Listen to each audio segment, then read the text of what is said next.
আপনি কি জানেন জগন্নাথ দেবের রথে রাখা তিনটি বড় বড় কলসি কেন ভেঙে দেওয়া হয়? হ্যাঁ বন্ধুরা, আমরা যে প্রসাদকে সম্মান স্বরূপ গ্রহণ করি আর সেই প্রসাদকেই মাটিতে ফেলে দেওয়া হয়। আর এই প্রসাদ যে সে প্রসাদ নয়, এটি হলো ভূত এবং প্রেতেদের প্রসাদ। আর এই প্রসাদ কোনো মানুষ গ্রহণ করে না।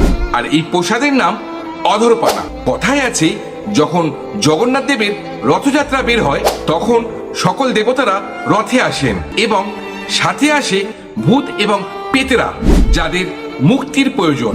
পেতেরা জগন্নাথ দেবকে বলেন, হে প্রভু, আপনি তো সবার কথা ভাবেন, তাহলে আমাদের উদ্ধার কে করবে আপনি ছাড়া? এই জন্যই প্রতি বছর 3টি কলস জগন্নাথ দেবের রথে ভাঙা হয় এবং সকল মানুষকে আদেশ দেওয়া হয় তারা যেন এই প্রসাদ গ্রহণ না করে। এটা শুধুমাত্র ভূত ও প্রেতেদের জন্য। প্রভু জগন্নাথ শুধু ভক্তদের নয়, তিনি সকল আত্মাদেরও ভগবান।